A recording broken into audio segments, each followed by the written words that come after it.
ディズニーが最初に開発し、その後スピンアウトし、オープンソースとなったドラゴンチェーンから、ドラゴンチェーン商用プラットフォームおよびドラゴンチェーンインキュベーターが登場。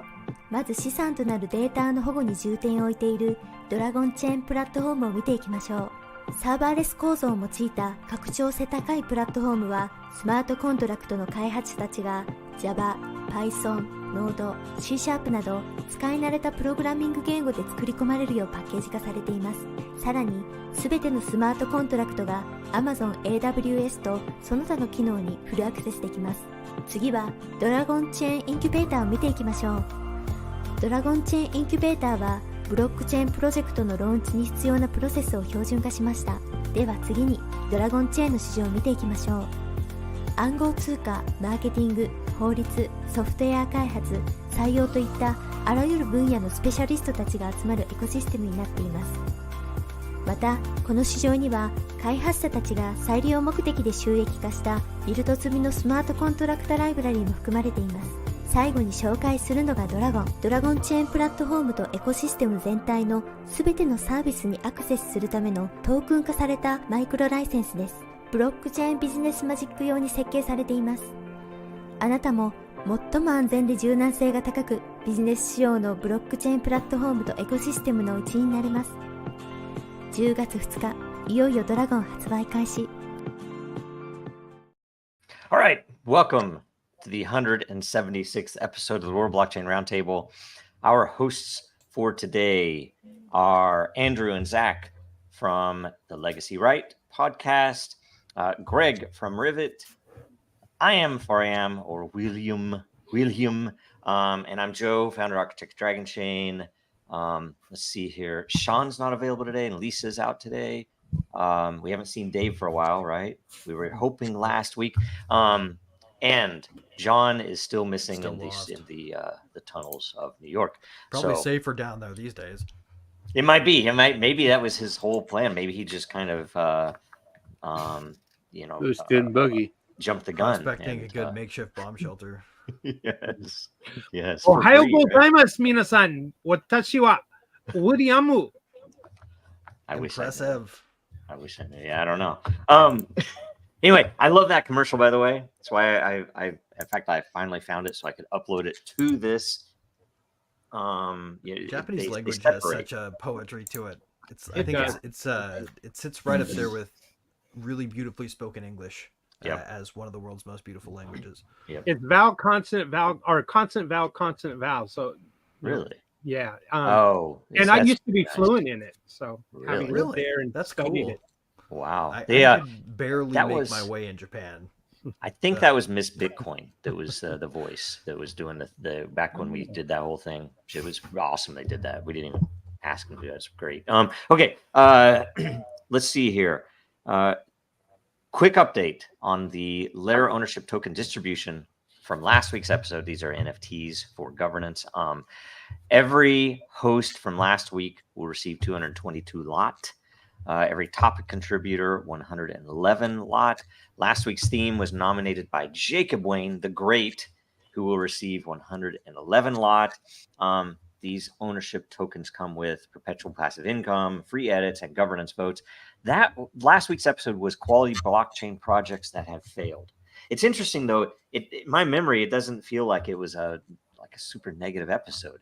There was actually a lot of good positive energy. It was kind of nice. I don't know where I was. I don't remember anything from that episode. Really? Yeah, I think I must have been in a drunken stupor or something. I don't know where I was. I don't even think I was there. The truth came out. Yeah, I don't remember. I don't recall. But the theme for this week. Twin. By any chance? He's a Fed. He's in Japan. With the other spies. Yeah, you have to watch out. He was pro maximalist, so you probably I guess it doesn't make good sense. So theme of the week this week is distribution of tokens. What have we learned so far on this topic? And I will show that here. Episode 176. Are we going to do anything? Are we going to do any? Are we going to have one of us play the wild card, or not? Just play this just straight. If I play the wild card again, people are going to believe that that's really me. Yeah, I already had one response on another video that said something like, "Wow, I guess I didn't know he was liberal." You turned yourself into a clipocrite. Oh my god. That's funny. Okay, so should we go straight to questions? Should we go straight in there?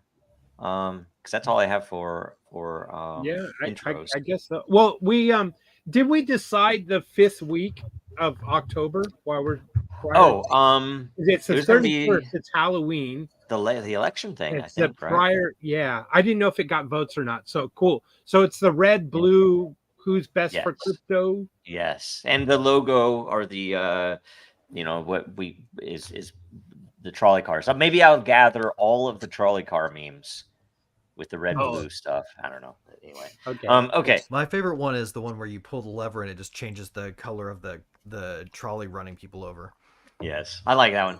I saw one just the other day that was someone so you're something, I can't remember which side you're on, but that you and a bunch of other people are about to be crushed by a trolley because someone pulled that lever. If you want, you can pull a lever which will crush all of them. It's just funny. Also very similar to actually, if you give the person a lever where they can blow up everyone if they choose once they see it coming, then you get a really interesting game theory problem. Well, that's the Samson option, I think, right? Which is also a current event. So let's go. Taking you with me lever. Yeah, that exists. Okay, so first off, I am for I am. Let's see here. Look at the mining farm. Look at that. Bitcoin mine. Decentralization in clusters. In clusters of decentralization. They probably shouldn't take pictures of it. Proof of work, mining. It should be like a Batman thing here. Anyway, let's see here. Right, the color of the stone would be enough for a clever man. Yep. Knowing what we know now, is proof of work still the best way to distribute a cryptocurrency? Who wants to start with this? Proof of work. Who wants? Go. I honestly think that the proof of work is always better if the regulators have control in it. So I think the SEC is doing a great job with trying to regulate the distribution of cryptocurrency and trying to bring about those central bank digital currencies. I mean, that's the way that we need to go. The government needs to be involved. Mining needs to be central to the large blockers. I mean, we have to be led astray. We're all cattle. If without government, where would we be? We'd be in anarchy, chaos. This is true. This is true. All right, Greg, what do you think? I think, okay, so I was sort of in this position before I read this really great article, and everybody should go look this up. If you go on Parker Banks' YouTube channel, you can find a video where, and I forget who wrote the actual essay, but an AI reads, a really pleasant sounding AI reads an article called "There's Nothing Cheaper Than Proof of Work." Huh. Or something along those lines. Interesting. Only if the feds are involved. And I heard this, and I was like, okay, I'll bite. And the argument was pretty compelling. The idea was that everything sort of reduces to proof of work at the base level, and it's just the base layer thing we're always doing when we're trying to generate security. And it's just the cheapest way to do it computationally, right? So technically proof of stake is sort of like proof of work, but with a bunch of, should we say, Rube Goldberg machine parts attached, right? Ultimately, it becomes proof of work again in terms of cost, plus whatever you spend trying to complicate the mechanism. Is sort of the argument. Right. So I would say proof of work is still the gold standard. That's why I'm still an ETH classic over ETH guy, even though we're rare. Nice. I love it. Really, you better make sure you get your patent on that though. Otherwise you're a fraud. I miss the real Zach. I don't know what happened to him, but so I realized the truth. Oh, okay. You going for Michigan? Yeah. So if I think Zach is turning into the Antichrist, but that's neither here nor there. But the point I'd like to make is Christ. the current idea of proof of work is I think it's kind of evolved because we see alternatives now. We see like a hybrid of proof of work and proof of stake. We've seen just pure proof of stake. But the real key here is the question is distribution. What is the fair and most equitable way? And I hate to use those two terms in the same sentence because I could be thought of as being woke, but which is farther from the truth. My evil twin might be friends with this current Zach here on the screen, but anyway, they use the euphemism for equality. We need to raise people up. Just feel comfortable with equity, because the real meaning of it is nowhere near what they use it for. Very great. We need to help right, Greg. But anyway, the point here is a fair and equitable way of distributing the token or coin, I think, was what this question is, and what have we learned from the past. I remember how when proof of stake first came out, that was it was vilified by, of course, the Bitcoin maximalists, who weren't really Bitcoin maximalists at the time. They were more maximalists. If Satoshi was still making commits, they probably have vilified him by now. True. And so the idea was that it was more stable, more secure, a better way to prevent a 51% attack, et cetera, et cetera. So therefore, it was actually a better way to distribute the coin or the coin from a proof of work algorithm. I kind of think that that's blurred. I think there's different ways to skin a cat. No offense to those people in Springtown, Ohio, wherever it was. But Springfield, fake news. That was a hoax, apparently. Okay. Discovered. So anyway, the real question here is proof of work still a better way to distribute coins?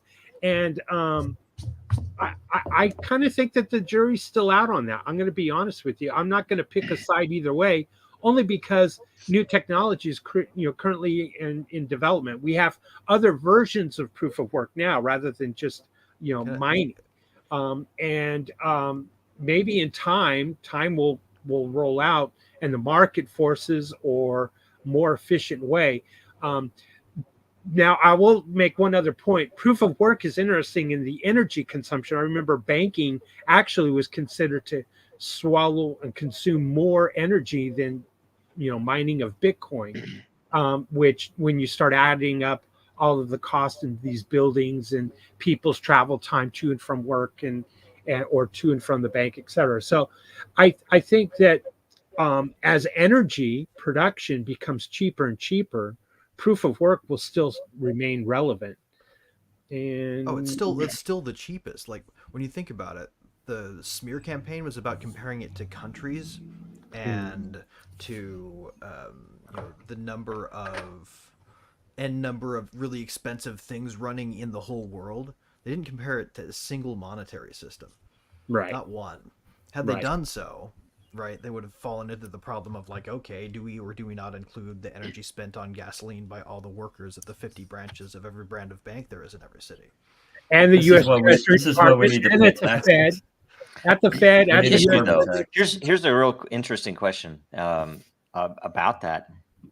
They're comparing Bitcoin's proof of work and the amount of power applied to the banks, and the banks do use a lot more power, but Bitcoin can only do 7 transactions a minute or some crap like that. So it's not a good comparison. Now, if you compared it to Bitcoin Cash and pretended like Bitcoin's hash was applied there instead of, I don't know. Anyway, Andrew, Bitcoin Cash is a shit coin. Put all your ducats in a row for Bitcoin. Man, Bear's never going to come on here. You must not like open source software very much because it kind of assumes everybody's going to fork it. So, like if you, for instance, were named Satoshi and you put up some code and somebody that's forked it. Yeah, that's dangerous. Yeah, Somebody needs to control and regulate this dangerous, energy consuming bullshit. But no, we need Bitcoin and government regulators, and we need patents. Everybody needs a patent. We need to know what Andrew thinks. I want to know what Andrew's. Well, looking at it in retrograde, the way that the Bitcoin proof of work has established itself is slowly through like contractions, right? It's in waves and cycles. It went from CPU, GPU to ASICs and stuff like that.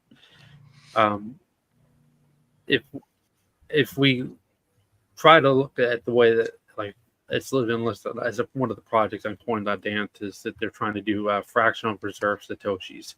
Why can't we, distribute different ideas like that to different models like CPUs? Yeah. Or you can go to smartphones for fractional reserve Satoshis. technically Bitcoin's already fractional reserve, isn't it? I mean, that's just because Coinbase sells more of it on platform than they possess. Bitcoin itself isn't. Mhm. That's not Bitcoin. Like Coinbase is, and I would say probably Fidelity is, and probably all the rest of those guys that have anything to do with the ETFs. They do a lot of sort of Bitcoin itself isn't. Bitcoin. And that's the amazing thing. So here, just like gold itself isn't itself a fractional reserve, but the people who sell you paper gold are selling you paper. Right. Yeah. My thing I wanted to offer here is because I had never thought of this until this question. That didn't the Nazis create the first proof of work currency? And was it not? I mean, it's totally based upon hours worked, and it was a work based instead of a gold based because they were locked out by the bankers and the Rothschilds and everything else. Isn't that an interesting thing? Anyway, they didn't have proof of work, maybe, but maybe it could be applied to something similar. In fact, pioneer the buy it at the company store model, right? That's the essence of fascism. Yep. There you or go. at least old school fascism. Neo-fascism is able to use digital media to expand the ambit of the public-private partnership. So you could say that Bitcoin is has a Nazi origin. I'm joking. I'm just giving you crap. Anyway, Sounds like that's a stretch. All of you are hilarious. It's so funny. Anyway, all right. Okay, next question.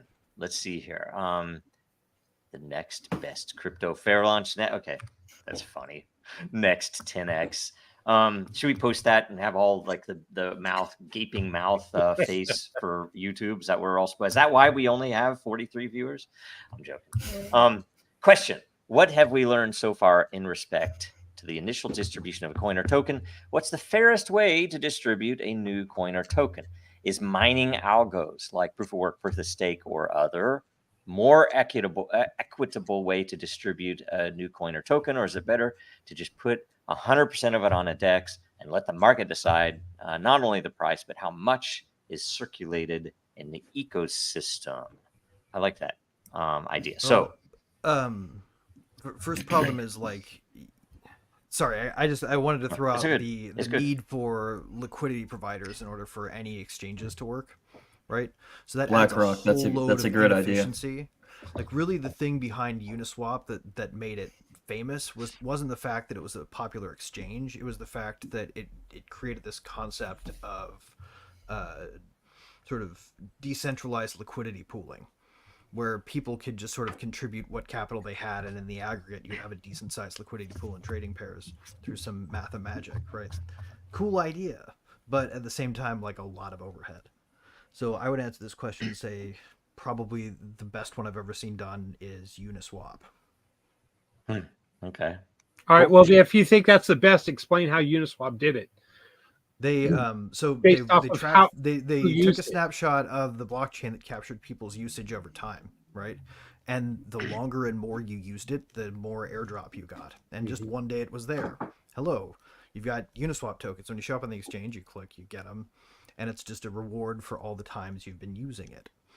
right? And that goes also with governance, where you have a quorum requirement, where if not most of them vote, nothing changes. So it's very resistant to like a supermajority of really heavy whales controlling it, which I think is pretty cool too. See, this is the reason why we need to sustain the system that we have right now. I mean, it's safer.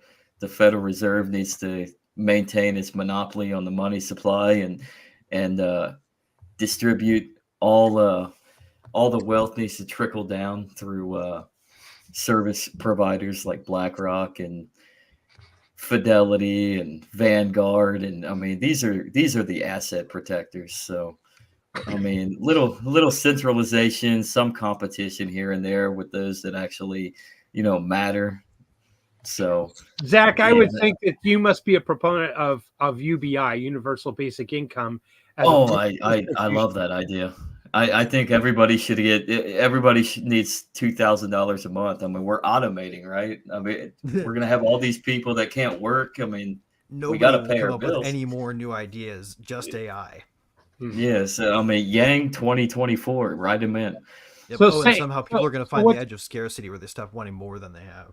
So a CBDC, how would it be distributed to everybody once it's implemented? Oh, easy. Distribution of a CBDC. Easy. I mean, you see what El Salvador's doing? Everybody's getting, I mean, one large centralized custodial wallet. The government controls your means of transaction.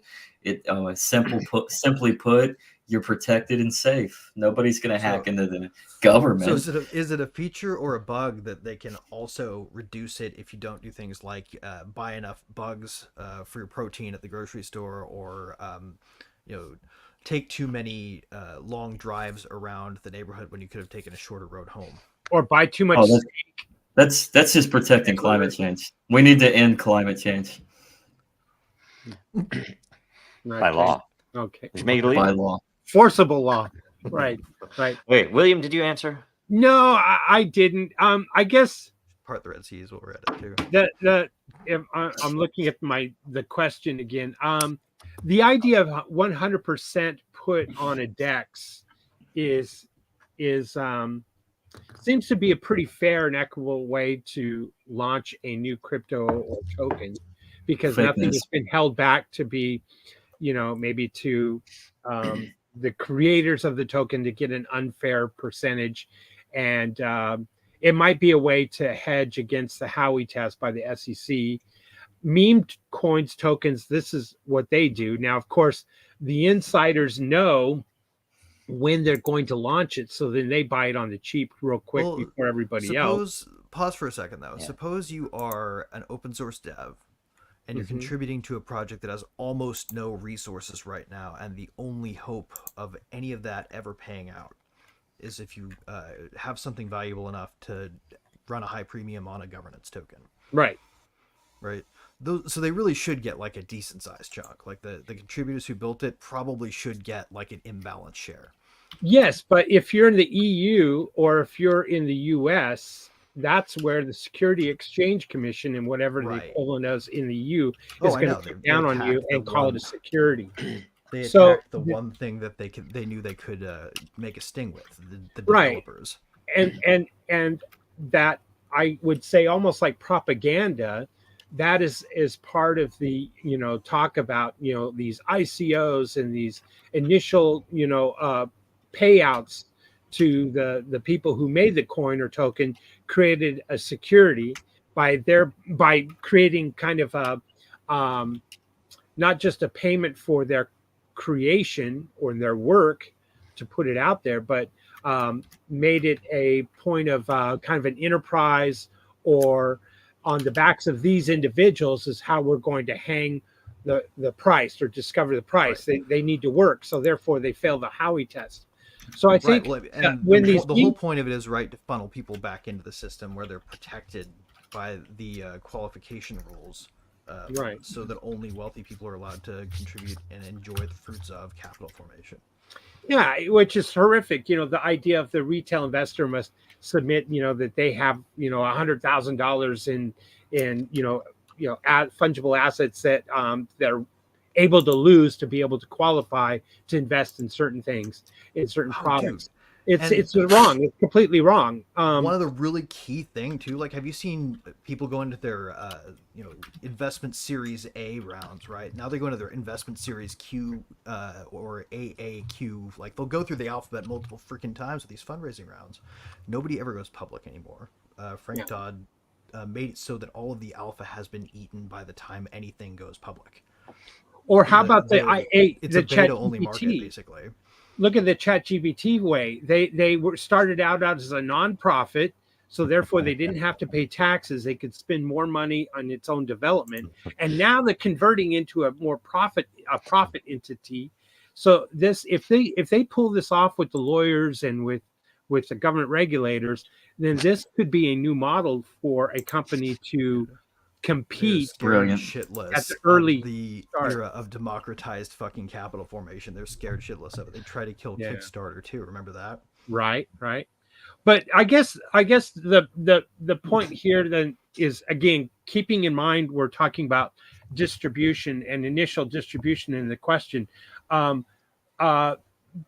The propaganda was, hey, listen, if they're already getting a 10% or 20% cut off the top before we can even buy it, then it's an unfair launch. And they would point back to Satoshi and say, well, wait a minute, he was the first person to mine it, and he's got all these Bitcoin.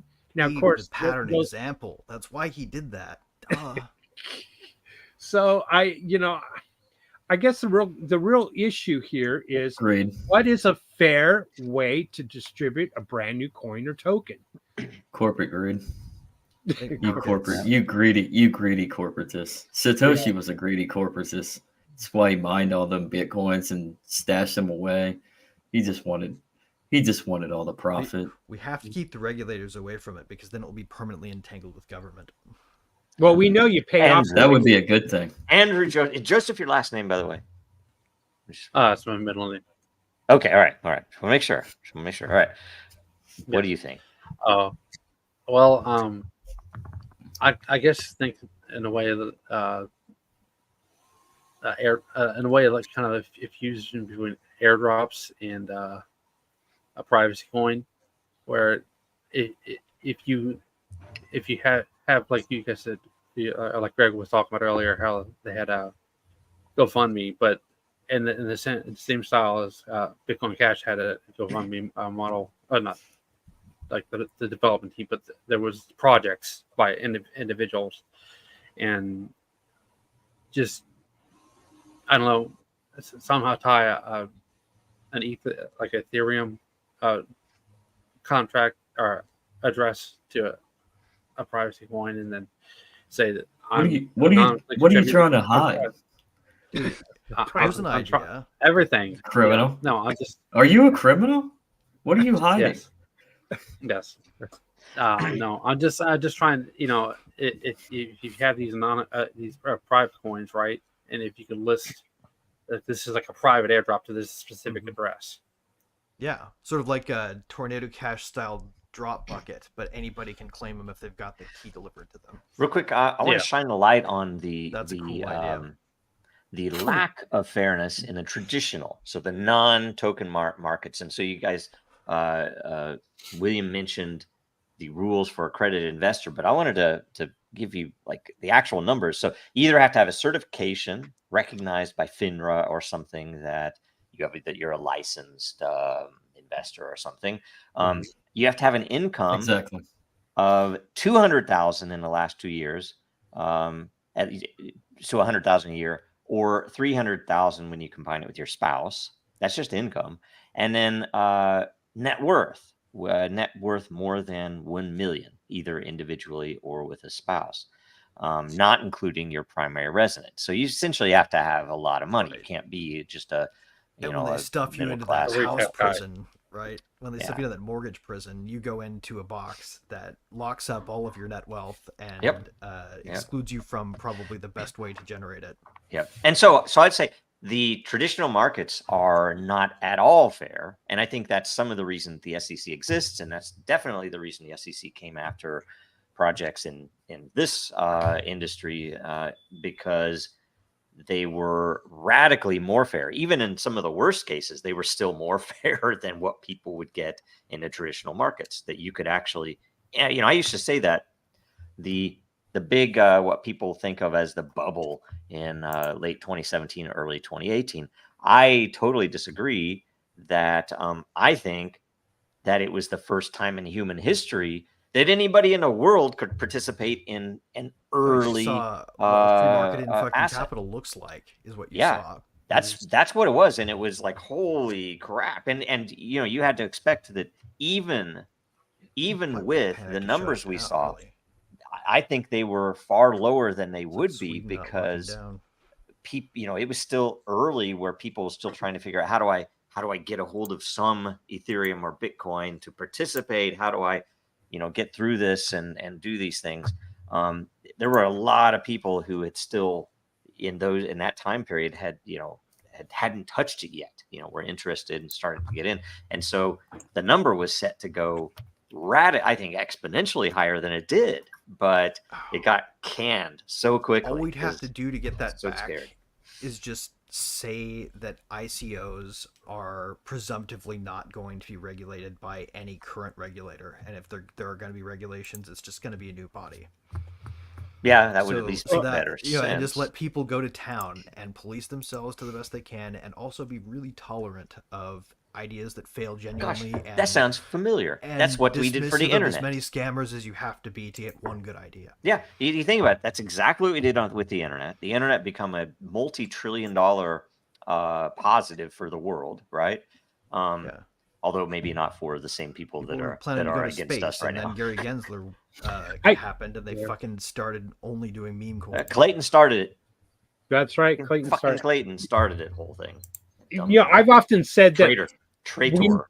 What we need thousands, hundreds of thousands of ICOs just pop up all of a sudden, all at once, and overwhelm the SEC with ICOs. The SEC was always based on a propaganda campaign by FDR anyway. Now, but before we move on to the next question, the real point is, and maybe Zach, you'll need to cover your. I didn't answer that. Oh, I'm sorry. Go ahead. No, it's good. That was a great law, by the way, Pepsi.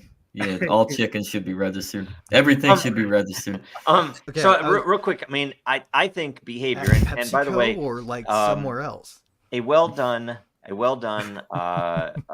airdrop is focused on on people's behavior and on-chain behavior, right? And so the tighter, the more granular you can get that, the more fair, in my opinion, it would be, right? That if you can say, here are all the things that the network values, and we're going to measure them and maybe even weight them, and when you've done these things, it's patent. I think it's fair. That's right. Literally going to be, because being especially upworthy on Den in terms of energy, for example, is a stronger signal, but not strong isn't quite the right word. It's a richer, deeper signal. It has a lot more texture. Yeah. But the problem with airdrops is airdrops are a taxable event in the U.S.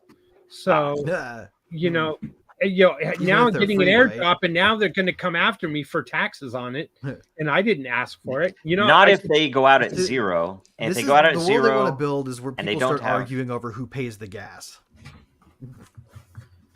What was that, Joe? If they go out at zero, they go out at zero, it's not taxable, I believe. I'm no accountant, but if they go out at zero, unless they pass that unrealized gains, capital gains tax, right? But wait a minute. So I get it at zero. It goes to $1,000. What's my capital gain from 0 to 1,000? It'd be 1,000, right? Yeah. Right. So now it's a taxable event, I guess. If you sell it, yeah. Once you sell it. If I sell it at $1,000. Yeah. Yep. Billionaires should be taxed. That's how you fix this thing. Okay. Yeah, there's enough billionaires, right? But let's see here. I mean, too many billionaires. What is the fairest way to do this? I don't know. Tax the rich. I think the fairest way to do it is probabilistically. I think anytime you interact with a chain that can operate a token of any kind, well, not of any kind. If you're actually a base chain, you probably need something like proof of work because you need strong security guarantees. But layer 2, all bets are off, right? You can depend as much as you want on the lower chain security. So you can start doing shit like, on our chain, as long as you're interacting with the dApps and paying the regular gas tax and whatever we decide to tack on and whatever your gas token is, you can maybe get a token. Yeah. The system will Okay. shoot it out every once in a while, like a dragon egg hatching. Yeah. Okay. Now, next question. If you were creating a new token and you put 100% on the total tokens on a DEX, would it be considered a security? Note, a lot of meme coins do this. Well, they don't go after meme coins, so I'd assume not, just as an early answer. I think it wouldn't be. There was no pre-sale, 100% of them distributed up front, no monetary investment made at the beginning, and the only common enterprise is the DEX. Or does a website that explains the token's utility and the existence of a DAO mean there's a common enterprise that shows a reliance on the efforts of others? Would the website be the promoter per the Howey test? Okay, so who wants to start on this? I'll start with it. Okay. Well, think about the Ric Flair coin. I mean, I'm sure that was probably 100% on chain or on the DEX when they listed it. He's got a big name, big presence, so he's obviously using that as leverage. Which coin was it? The Ric Flair Woo coin, I think it was called. Oh, I didn't know about this. He's All a right. misogynist. Back in December. Womanizer. But I mean, Disgusting human being. yeah. Well, he's been around for a while, so he's got a presence. He's got some weight. In this particular case, he has a name. He can help push the token, but these Check these meme coins, meme coins, most of them don't have a name, and it's all word of mouth. So it's always a balance. Right on, William. Yeah, this is a tough one, to be honest with you, because, well, first of all, I don't like the Howey test. I think it shouldn't exist. Neither should the SEC. Sorry, Zach. And then thirdly, I think that to try to come up with a way to dodge this target, if you will, like in the image, it's describing the 4 different, definitions and all you got to do is hit one of them, and you would be considered a security. So it seems the logical way to approach it is, of course, just throw everything out there from the beginning. Like you said, Joe, it starts at 0, right? Would you put it on a DEX? Of course, if you put $1 as your trading pair and you got $1 billion, then it's $1 billion divided by $1 is your starting price point, right? Once it's put on the DEX. And DEX, for anyone's wondering, is a decentralized exchange versus a centralized exchange like Coinbase. So I think that probably matches. But in my question here, I put like, does the DAO mean that's the common enterprise? I kind of think yes. So there they got you there, even if you put 100% on the DEX. The other question is the website, the promoter. They probably could argue yes, and whoever put up or is paying for the website on a monthly basis is the promoter. And so now you've hit 2 of the 4 points. So it's very tricky. And though. The other option is to, of course, launch outside of the U.S., and that would be my recommendation. I'm not an attorney in any way, but I don't want projects to go out, be put out, rolled out, and then later the SEC come after them for fines and this kind of thing, and destroy a project, and destroy a good utility, a good, solution for the world. That's why they should be, you guys if the U.S. government is going to continue down this path, and the EU is the same, the EU may be even ahead of us.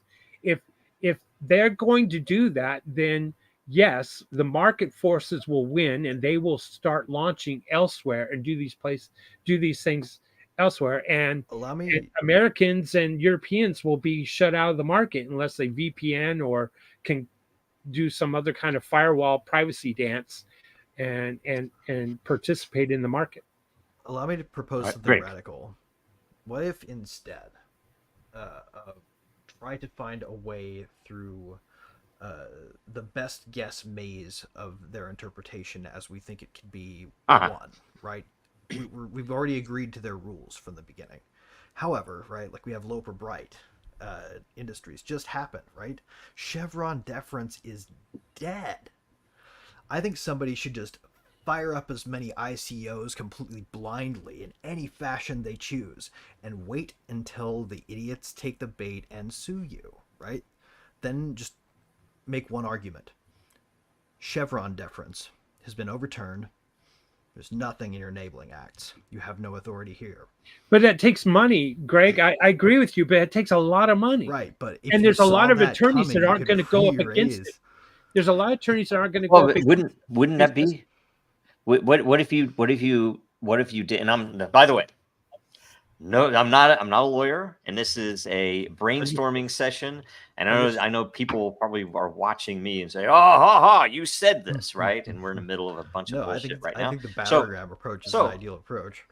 wouldn't it be that what if you created a sale for a token which was governance intended entirely to deal with the legal results? Dude, So it would be it would self-fund speaking of my the official legal fucking capacity case, as a right? cypherpunk, one time a bunch of people exported some cryptography code in the form of a printed book so that they could go to court with Yeah. the prosecution asking the court to censor a book as munitions, right?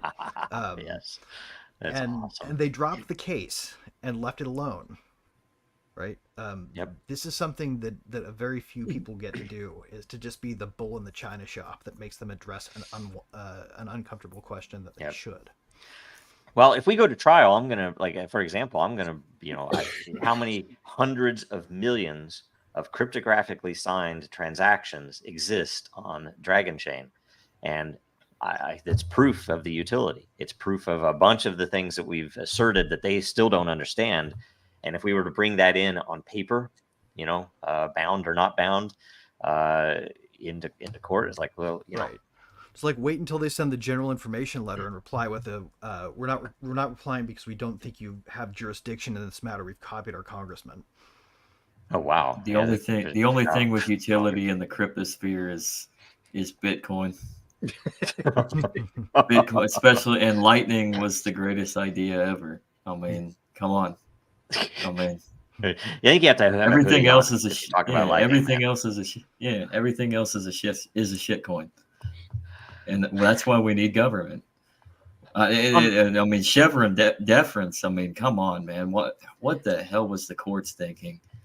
This is going to cause chaos. The funny thing is, it was actually originally, and this is an embarrassment, right? A conservative side of the courts win for what was at the time sort of a single issue partisan application thing that turned into a doctrine. They wanted to win it this way, right? What ticks me with the system is that the Supreme the Chevron Court case won it, but the previous case, the conservatives brought it up. It illustrated their love for it too. Scalia didn't even abandon it until 1989. But see, here's a real good example. The Supreme Court has ruled about, on the Chevron doctrine, and but the SEC is continuing to go after cryptos and other whatever things, pick winners and losers, violating the Chevron doctrine because it still has to be challenged in court one more time, and that's so frustrating. That's so frustrating. Our legal system is a pile of crap. And by the way, that's the other thing that like Ripple has made. Part of its case was that there was no contract. If there's not an investment contract, then you can't. None of the rest of it fits. So it fails the test. So it's not a security. Dude, you could literally pitch it as, "Hey, do you guys want to be iconic with me? Fund this." And we'll just go straight on, and we'll come out broke, but we'll have public personas. Yeah, you don't do it. I'm just joking. Anyway, okay. So that was the last question. Did everyone answer this one? I don't know. Did everybody get it? I lost the order. Yes, I think so. Zach did. Started Andrew. Yep, okay. We got it all. So the government wins. That's all the questions. Always listen to your government. They got the biggest gun, Zach. So taxation is theft, and they do it with a gun, or you'll end up in a cage with theft. Yes, it taxation is the price we pay to live in a civilized society. Where you drive on public roads, right? I try to not to. I'll gladly pay a toll road first. Okay, so we're now in I don't have anything for that road for them, like the potholes driving. Has anybody tried to do that? They don't like it. Oh, I've heard. Yeah, I've seen instances of people doing those things. So okay, this is current events and memes. I have for current events the Ripple. The SEC has appealed the Ripple verdict, which actually surprised quite a few people, meaning it's going to add more time to the stupidity. And yeah, the CEO of Ripple did, Garlinghouse did make some pretty good comments on X about it, and how ridiculous it was. We also have the Iranian strike on Israel. We have the invasion of Lebanon by the Israelis, and we have the dock strike here in the U.S. coming up, which I want to know more about because I've not the mob dock strike. Yeah, I've not had time to pay attention to know how extensive that will be. Right. I think the debate was a non-item. We can skip the. Oh, the debate. Okay, yeah, I didn't watch it. I didn't watch it about it. There were some surprisingly good nuggets in that to take away. There was an exchange where free speech was intentionally forced onto the table, and asshat over there. What's the his guy name? Whose name sounds like a dance? Waltz? Right. That dude said, "Fire in a crowded theater. That's the test. That's the Supreme Court test." Huh. This is recorded. I don't think he's read the Supreme Court decision on that. Obviously not, because he would have realized he was saying something just asinine. Like, if you're arguing for free speech or arguing against free speech because it spreads misinformation using a misinformational argument as your basis, you're calling for your own silencing before you can get the words out. So you should probably just be quiet. Oh wait, sorry, that was my evil twin that came out. So you gave us the rundown. Waltz did a great job, and honestly, you shouldn't call out fire in a movie theater. What if it's actually on fire though? Then call 911. That's what police and fire emergency. Oh, that's good. That's a good one. There's Gensler gassing up his tank, getting ready to come after us all. What a thug! He looks like a mafia could be here. He thought. Dude, what was it? What's BlackBerry CEO in the movie? Sweet dreams are made of these. I think milk should be $10 a gallon until we get these criminal rejects out of here that's killing people with this poison raw milk. I remember this. It's so funny. Sweet dreams are made of these. Pumping on his car, making it pulsate even as the $9 XRP circulated through his powerful thick veins. So fucking funny. I'm sorry, that is hilarious. Oh, that is funny. Pretty good. That looks like a GPT written thing. I wrote that. I wrote it from the original. There's an original. I didn't do the Photoshop work. No, if you wrote that, then it makes sense. Because I always try to tell GPTs by people who write overly precisely. I don't trust the GPTs. I wouldn't believe that they could ever come up with something so funny. Unfortunately, this is a good one. You write similarly to one in that your form is relatively perfected. You got the punctuation and the spacing just right. I had the template from the original post, the original 4chan post. By the way, kids, if you want to evade AI detectors, throw in too many spaces, use the wrong punctuation characters, that sort of thing. This is where we're at right now. So we're all basically down at the vassal level or below, right? That's right. Everyone else pretty much. And you look at Gensler is only 2 steps above us. You know, That's true. and he's Oh, so it's like low on the 7. totem pole, but he's having such a large Seven, effect yeah. on all of us. Yeah, Ginsler's on paperwork that directly related to me, so I can say that I have like 2 steps to Joe Biden, right? Yeah. Or is that 1 step? It's 1 step, right? From Yeah, 1 me to The Gary other part of Ginsler it, to though, Joe like, Biden. would you rather? Let me ask you this: would you rather be censored by Nina Jankowicz, or I don't know who that beaten with is. the blunt end of a broadsword? Ministry Because of I feel Truth, like I maybe feel. feudal or medieval feudalism was at least more honest. Yeah, it would be. It's more Right. real, right? Just There's hit me in the no, face and tell me I can't say that. and Don't that's the try to whole pretend point. like it's something else. That's the whole point. I mean, the fact that we are actually wage slaves right now, no matter who you are in this world, and in the old days, you would at least know. It's like, oh, I have to farm this crop of land. I get my food. I get my days off. I'll go help Hope out for at no the bad church, weather, right? and I'll live my life. I'll have a wife, kids. All the grace. Now it's like, wow, really? The- It's like Monitor your everything's church great. You got attendance, football. though. You got Netflix. You got a couch. Well, that's the plan. I mean, this is real me talking. But that's always been the plan. The elite, the aristocracy they've always held the power for so long, and they lost that power, especially as we got into the Enlightenment, started realizing the printing press.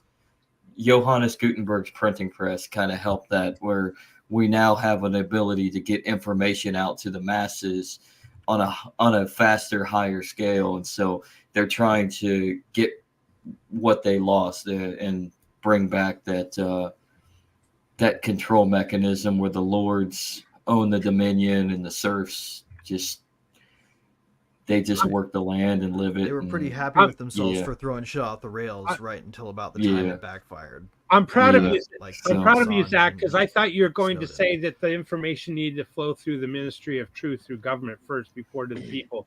So thank you for that. I appreciate you. Your honest gut, internal instincts. Yeah. So I think that was my evil twin. Free Jack. flow of information. this reminds me of a serious No question. pun intended. Who's running the Andrew. country right now? Yeah. Oh, I can tell you, it's an Intel superstate, which is what I was going to say is not shown on that pyramid. The Intel superstate, your NSA, CIA operatives at the top, and The funny thing is, that's the safe thing to say. the But Do you military. think whoever it complex- is handles it in like an everything committee, or do you think they have a more hierarchical setup, right? Like, do you think they all meet all at once, or are there people who are specifically in charge, and if they fuck up, they get fired? Sort of like A little bit of both. One person's over Iran. I think it's more along the knows how they're lines of dividing it up? they have common goals, common interests, and a common goal point that they want to reach or goalpost, and so they're working. So it's a Not no wrong not door with type of thing. they're not communicating with Dear one God. another, but they're still working in that same direction. Is what I'm trying to say. So literally, just whoever you email is supposed to be the person who helps you. It doesn't matter what department. It's intergovernment. A whole of government and society effort is defined by them all working together towards one case. yeah. Okay. So what do you guys know about this dock strike that might or might not be happening? What is I going know on? that the guy who basically drove it to this has a pretty fancy yacht and some spurious connections to the mob. Yeah, they have. It's just labor. They all would, right? No, Time out, let's look at- this guy like takes the That or labor China. stereotype and dances on its grave with the ostentation. All right, let's go back and look at history real quick. So during World War Look up the II, yacht obsession. Whitney Webb talked about this in her book. Was that during World War II, they had to be careful because of information that was being stolen through the docks and going back to the evil Axis powers, right? Mhm. So they were having a difficult time infiltrating the dock and the dock workers. So they cut a deal with the mafia, who was already involved and intertwined with the dock and the dock workers, and that's where the mafia and from the docks and the CIA, which later became the CIA, started working together. and it goes back that far. So, that's why you're seeing even today that possible mob connection. I don't think it ever went away. Well, no, I mean, they And just then took the the next model point and I was then going to say is the last strike was what Jimmy the Carter, CIA and the FBI. 71 Something like or that. something like that, Yeah. or something. Reagan, Yeah, Reagan. air traffic Yeah, controllers. Yeah, yeah. well, The not for the 81 or dock workers. 82. I thought Oh, the Doc. dock workers were Yeah, with no, dock Carter. workers. With Do you love Carter, their insistence upon no automation? It's echoes Yeah. of Ned Ludd. What, Yeah. Let me ask you. Let me ask you one about this for you guys. Like, what do you think could be a cause? Like, I've heard that maybe this could have something to do with, because I think the guy might be like, he's been seen as like Trump or something. So like, what do you think? Maybe that could be a way to tank the economy and the supply chain realm, tank the economy, and then shake up the election to Trump, and then he can come and save the day. Yeah, I it's think more that's a they big say. part of it. I think that's a big part of it. But let's don't forget that the left has kind of thrown out with the bathwater the baby, with the baby being the blue collar worker. So the Democrats have become the party of the elites. Imagine you're this guy. That's who why is the union like didn't a even mob boss who's connected to unions nationally, like the DC office. He's the guy who shows up to lobby, right?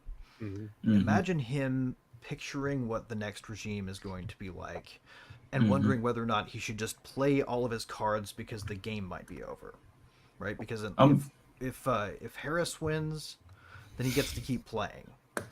But if we get in fact Donald Trump, and he puts the basically the things he's promised to put in place, some of the very specific ones, like the old executive orders he plans to reinstate, that sort of thing. I mean, it's interesting. It should be trivial to wipe it is out. interesting. It is interesting that you. From a political standpoint. I'm sorry. It's a perfect time. He still got it. It's a perfect time for them to bring the strike up. Is if even if they weren't colluding with either one of the parties, it's a perfect time because it's going to have the biggest threat.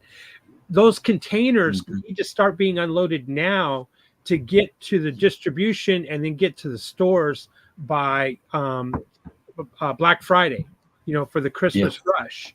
And they're not going to get unloaded.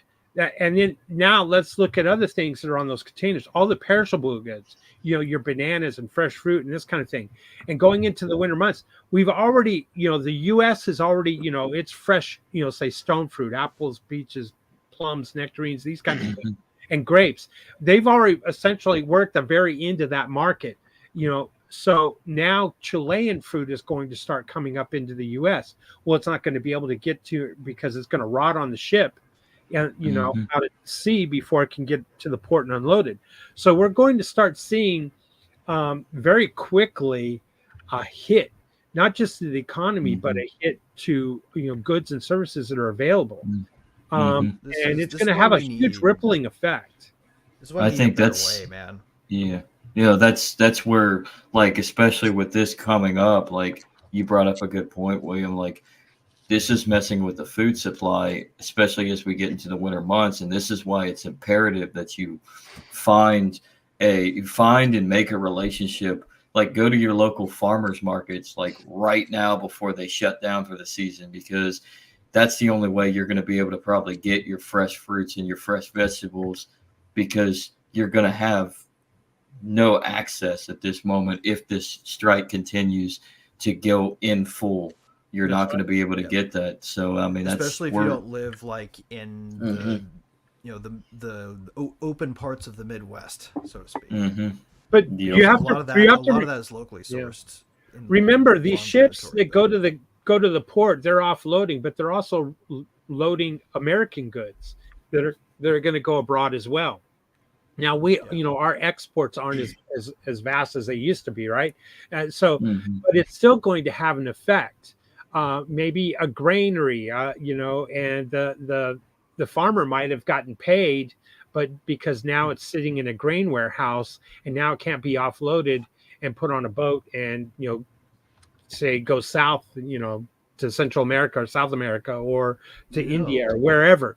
So what's going to happen is these kinds of things take a long time to straighten out.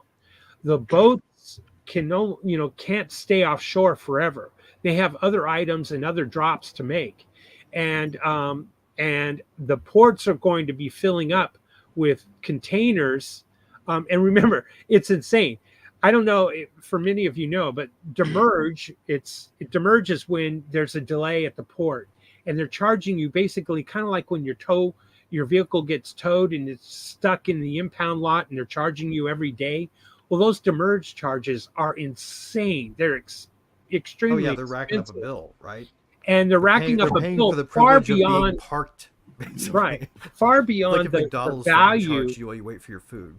Right, far beyond the value that's contained within the container. And somebody and everybody wants to get paid. The container wants their container empty so it can be reused.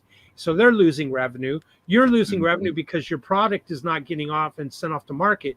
And so all that money starts futures flowing markets through are the also economy. getting fucked up, right?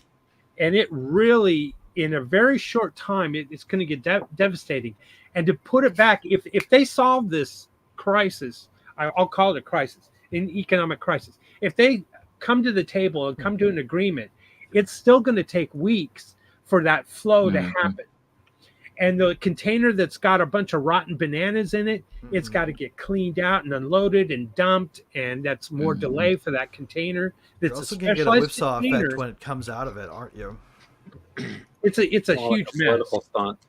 I guess the good thing that comes out of the rotten bananas and all that is you could dump that and sell it to somebody that can turn it into fertilizer and sell That's it. true. But that wouldn't be Well, there's always pretty reclaim, lucrative. right? Like yeah. right now, it's weird to me that you don't get paid for what you throw in the garbage because recycling materials is basically making new commodities essentially. Mm-hmm. You should we get paid to recycle. There's a lot of They're goods. keeping all the Our money. medicines come by container ships, and so Here's an interesting idea then. What if we got rid of the big ship and focused instead on automating amphibious container bots, where they could be loaded up individually and immediately start pathing towards their port of call. well, Put an I like on-chain automatic beeper as they roll by to handle customs. Like a Metal Gear. It's a great idea. It's a great idea, Greg, but it's just not going to happen. There's liabilities that go with the damaging a ship or something and trying to offload it off at sea. Right. There's No, a I'm with reason you. I for just think I think maybe what we ought to do is look very closely at our old systems and see if we're making some assumptions we shouldn't be about how they're designed anymore. Because if you can accommodate the system around that idea, then it would be the perfect plan. Yeah. Here's a betting market. There's a betting market that should be out there. When is this going to get resolved? And everyone needs to use a betting market. There you go. It's gearing up to be, just one of the many things that they're going to try to throw out there to, just throw a massive rent. Because, you think about it, inflation, growth, food, everything is very expensive already, rent. And what's going to happen when they do this? You're not going to be able to buy anything, and it's going to be crazy expensive. That's trying to take out a tanker's worth of automated floating containers. I've seen. I don't know which port it is, or a single missile, right? In China, they're all automated. Like they have any manual stuff is done remote, but then they have all of the actual containers moving around on autonomous vehicles, right? Mm-hmm. Yeah. Meanwhile, we're still fighting over basically money moving. It's all just corruption at its base. Yep. So we're still in I did get an awesome yacht for running that union. Big giant mansion too. Yeah. He has a humongous house in New Jersey, I believe. I think. Yep. Oh, and he gave his kid the next highest paid job. Unions for the workers, right? Right. Teamsters. Jack left. That's how I came back. Jack got bored. He couldn't stand your pro market jargon, so he left. Zach's got dead. So I look forward to my next getting selected at an airport for extra screening. The dock workers amen. strike. I'm going to say something else about the automation. They don't want the automation because it's going to lose. They're going to lose their jobs. And these guys, some of them are making $250,000 a year with overtime as operating a crane. I was in California at the Long Beach port and helping facilitate some product that we had bought and moving in from Chile, and the forklift drivers were making, $125,000, $150,000 a year just as forklift drivers. They would throw their trash next to the trash can, but not in the trash can. So the janitor would have a job to clean up. And the janitor was making $60,000, $80,000, $100,000 a year with overtime pay as a union. And this, I'm telling you, was late 1990s. Imagine what kind of Long capital Beach you would port. free up in the real economy. But that the does issue, valuable things if that didn't happen. true. But the issue here is we're going to see this in other industries as robots become cheaper and cheaper and are trained and implemented in different various jobs and aspects of our lives. We're going to see the fight against automation and the fight of jobs being I lost. don't think that's And coming. this is just like stage one. I don't think that's coming. I think there's going to be like a wiggle around every industry that gets disrupted by it. And then better opportunities shall emerge with the freed up capital, because there's an insane amount of freed up capital when you don't have that expense at every port, right? Imagine how I would much hope so, cheaper but those everything jobs that comes and goes from there gets when But those- nobody has to touch it. When That that goes to the port, grocery store, right? if that port forklift driver that's making $150,000 a year goes to drive a forklift at a warehouse, he's not going to even get half that. What if Argentine apples in the middle of winter cost as much as bananas? Would be sort of kind of the effect, right? Like it would actually raise the standard of living so much that it might actually be worth looking around at the world and seeing if you've got better things to do. Like just like we used to have lamp-lighters, and the riding crop industry lobbied against for not requiring drivers to carry them. Right. Oh gosh. I'm The sorry. other point I'd like to make on that was Fortunate. yeah. Wow, that really threw me off. Is on the automation. What was it? So I'm sorry. That's okay. It's all right. Oh shoot. I mean, I'll say, I think threats from automation, you just like the old days, threats from robots and threats from AI, very similar.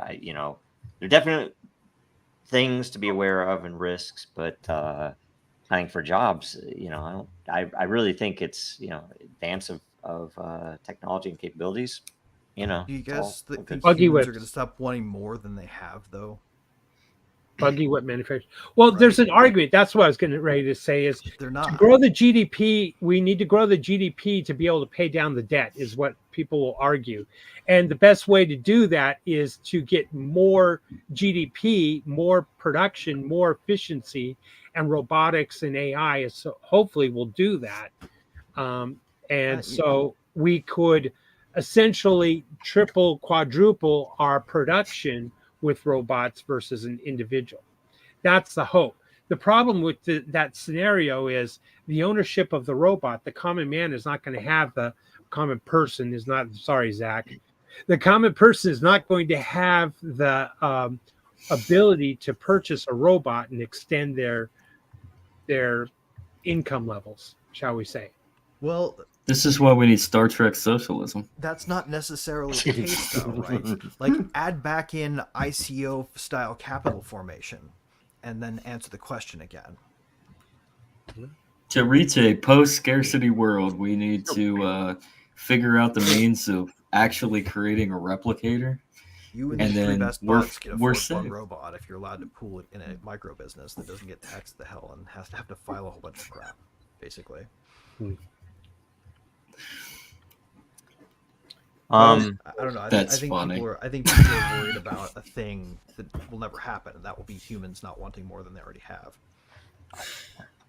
And I will at least say on that it's how do you say I used to be pure capitalist, libertarian, but the more I look at stuff, if you're going to have a nation state, halfway, there's a lot of stuff that I would have disagreed with in the past. And I'm like, well, it's like, well, yeah, I mean, why are we giving money to nations that have all of these benefits that we don't have? Like they have national health, they've free education, they have all this stuff in Israel, right? We send them billions of dollars, but that would not be right for us to have it. That just wouldn't be right. That would be communism for us to have it. But it's like, oh, let's give it to them, and they can do it, and we give it to. It's ridiculous. I just want to. Well, it's all I want. Yeah, for the elites, it's like this: communism for thee, capitalism for me. Really, it really is. So those at the top just. They want us They want us nothing. So dude, we haven't had capitalism. We basically. Yeah, but that's the thing. I mean, a free market would be great, but at the same time, if you're going to be paying taxes, I'm talking about a free market in capital. Bring back the ICOs and see how people feel about the optimism of starting a new venture. Yeah, I mean that's the truth. I mean, like I went from being, oh my God, this is the new way to do things, and how can I fit it in a way that is rational, fair, transparent, and voluntary, and decentralized. And I went from that to being so black-pilled that right now I will tell you, I would never start another business in the United States ever again. Me too. It's too much risk because it makes no sense. It's like, screw it. It's dumb. It is the dumbest thing in the world. Agreed. Dude, I mean, yes. Have you seen Jeremy Kauffman talk about librarian ever since that happened? They killed his fucking will to build. And it's sad because library was a great product, and it really would have gave YouTube a run for its money. I firmly believe that, especially with the censorship. And unfortunately, I like Rumble, but Rumble is centralized, and I think it's going to fall into the same BS, and you'll have two competing echo chambers of neither one. With just shadows of small shoots of truth. Depend on people we trust in current business mode, right? Like the problem blockchain solves is that you didn't trust anybody. It's that trust was such a rare commodity. Yeah. Well, there's other alternatives to. Yeah, exactly. Don't invest in one platform, but as far as platforms go, the CEO of Rumble is probably not going to bend unless they beat him in public. You'll know when it happens. Yeah. Well, there's other alternatives to both Rumble and YouTube. They're so small down the chamber that you're probably not going to see them get exasperatingly larger. I mean, they're not going to be able to truly compete with YouTube and Rumble. That's a sad thing about what happened to Library, because they actually had that. We had this back in the 1800s. That's what Lysander Spooner was trying to point out for a long time, and eventually he had to capitulate because he didn't have the same kind of credit that the federal government had. So. Yep.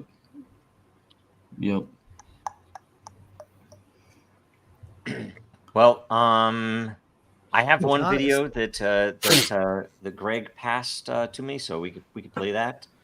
Oh, I want to see this one. Oh, is that? Oh, okay. Just saw the whole thing. That's hilarious. That's hilarious. This is why chickens need to be registered. Yep. Have you seen actually? It's made of chicken. You kill it, you got free chicken. You can sell it to people. Or don't kill it. Fucking eggs come out of their arses. Fucking hell. It's wool. Pull it off, sell it, fucking grows back again. You cannot lose. You want to make a bit of money? Get into farming. All right. Anyway, Vlad the Impaler. I got it the second time I saw this. This is so funny. One thing I like about what's going on with the UK, though, especially with all the regulations and the new laws that are being put in place is like the chicken registration. It's so asinine that there are actually people over there that are like just registering like pigeons flying You have up to have, onto their you have to on have their a porch. license Want to for your they want to measure television. every estimated amount of modeled carbon that comes There's- from their model chicken that goes into There the are- worst case scenario model. So there's definitely ways for them to get around this. I think it's all going to come crumbling down because the government's going to realize this is stupid. I mean, everybody's going to they're just They make gonna, copies of themselves. Do you Yeah. think the people in the It's like trying to UK will outlaw weed, ever it doesn't rise work. up, or are they too polite? I think they They already never are. do We gotta anything. talk about Oh, on an agoristic perspective, they a lot of them already Oh. are. They're just Yeah. basically subverting the government by using the government's laws, their stupid, foolish laws, to their advantage, like calling the government and registering the pigeons that fly up onto their front porch and say, "Hey, I got these chickens," and then turn it. I mean, it's shenanigans. You defeat the government with memes, real life memes, really. Right. Mhm. Yeah, I report my Well, and my they know neighbor that you for do having now chickens. because they're jailing memers. Yep. We didn't also. I didn't mention Diddy. That the whole Diddy revelations of 120, hundreds either way of accusers. A 9-year-old boy being the youngest, and essentially he is the rapper's Epstein, right? That's what's No, if going you on. look closely at this case, it looks a lot more like they're engaging in large-scale civil asset forfeiture fraud. Well, you Yeah. think call it whatever it is. I would say that swear to it's. God, like, I if you would actually say look that at it's law of it and look the. past the salacious details. There's not I would much say meat a to the better case. description would be Israeli or Intel Superstate, or whatever you want to politely say, a version of child rape blackmail, so they control not only Congress, because they have Epstein had it with Congress. This is with the entertainment industry. And there were actors, They had it there on a were fuse, man. musicians. It's just COINTELPRO. Yeah. So either Well, way, the it's yeah. child rape and it's evil, Yeah. and these people should be Right.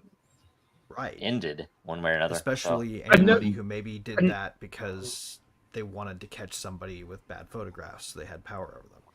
He's going to Epstein himself. Yeah. Another topic. Did any of you see the Julian Assange Yes. speech? I watched a little bit of it. It Yeah, was good. It was Yeah. good. he's back It shows like finally. when God. Trump appointed William Burr and Oh yeah, Pompeo. those guys are crooks, right? The weapon dude. CIA they backing. made for Intel our Super side, State though, people. Bad news. like, he's our Nelson Mandela. He's the fucking cypherpunk Nelson Mandela.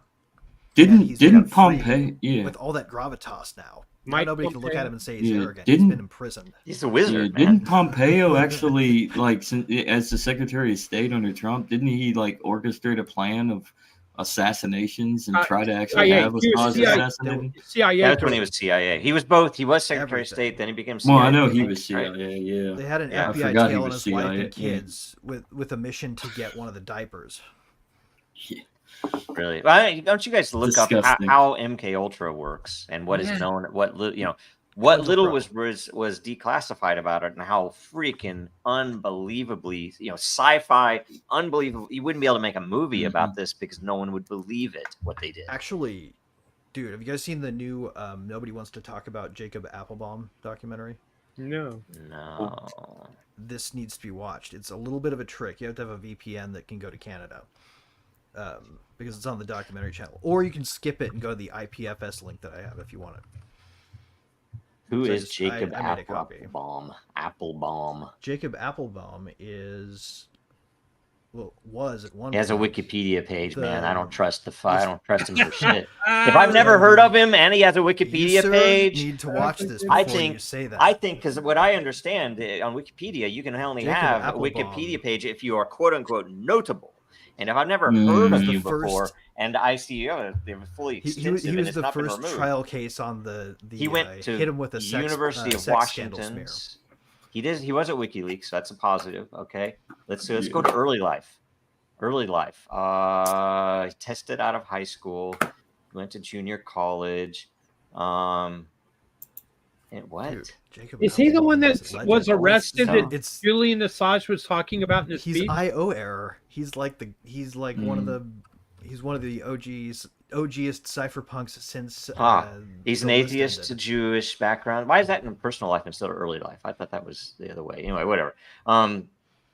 Surprised nobody else knew him. Geez, yeah, I've never heard of him, right? So anyway, and that's I just say WikiLeaks, or Dude, sorry, you guys need to see this Wikipedia. film. I apologize.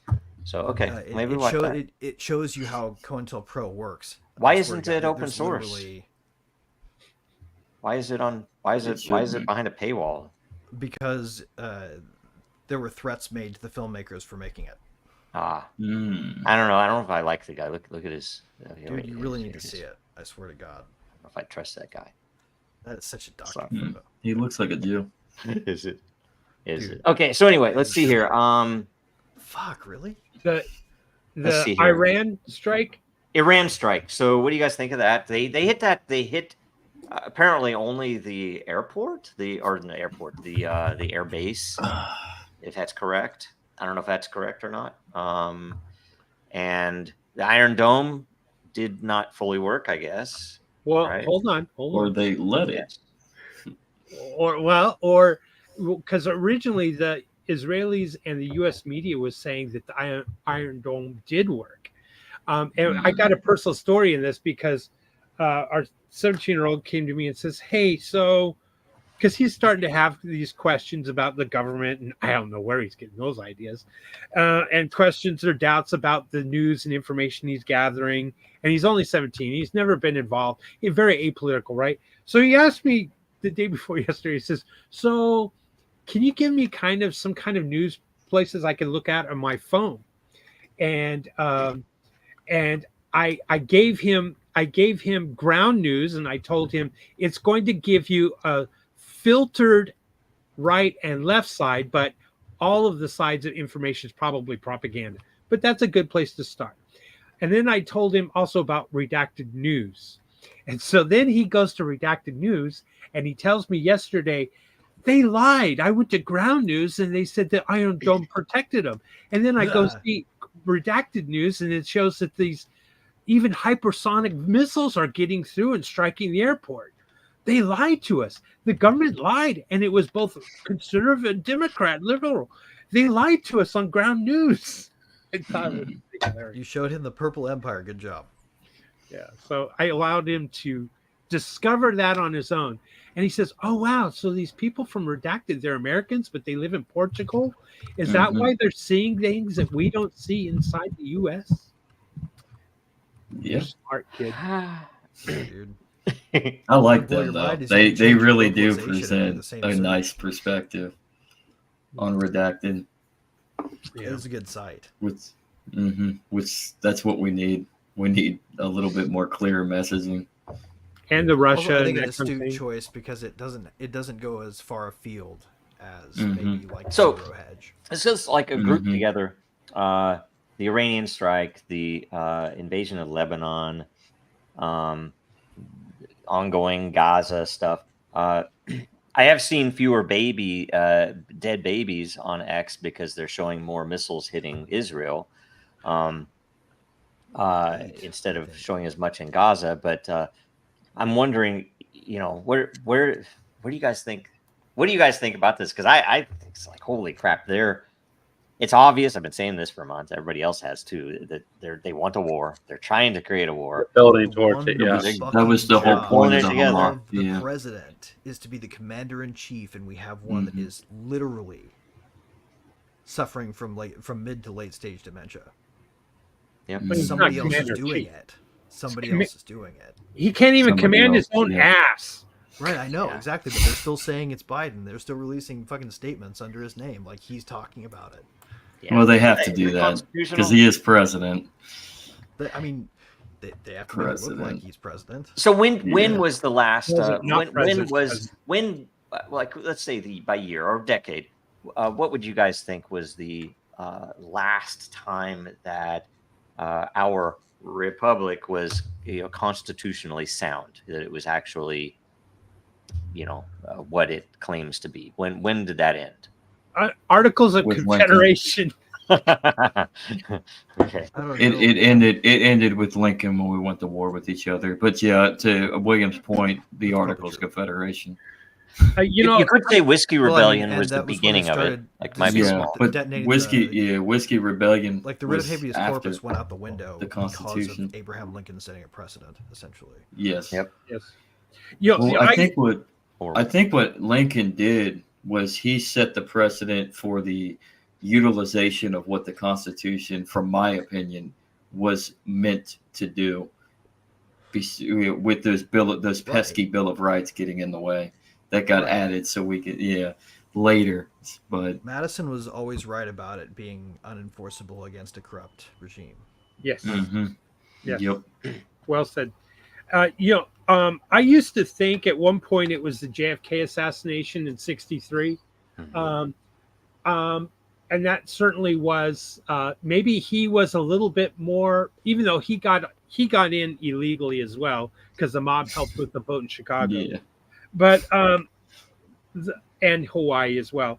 But I think Oh. the point I guess I that was more in our face that there was a CIA controlled coup that was had made a choice, and LBJ was going to bow down and kiss the ring of the Intel superstate and continue the war in Vietnam. And I think that was kind of in our face and open for everyone to see. So you could draw a distinct line and say that's where it was. But then you can go back and say, well, wait a minute. FDR sacrificed Pearl Harbor to draw us into World War II. And then you go, well, wait a minute. What about Wilson World War sacrificed I? Americans on the Lusitania? Right. And the bankers Yep. certainly wanted that. Mhm. Look at Prescott Bush was never convicted to try to overthrow FDR and do a coup. And so he was a Nazi government. Intel super state. Can go back to there prior to the CIA being The created. Administrative Procedure Act is a You pretty got good one, too.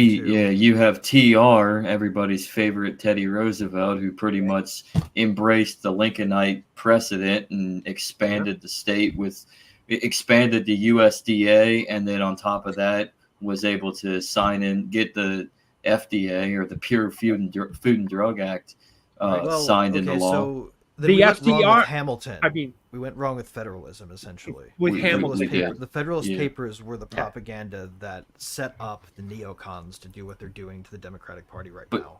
But you know what? I think if Hamilton were alive today, he would even look at our government today and be like, "This is not what I meant by our No, centralized." He wanted the Bank of England. Yep. You know, Yeah. like Yep. he wanted to Yep. be better than the original empire by Yep. outdoing them at it.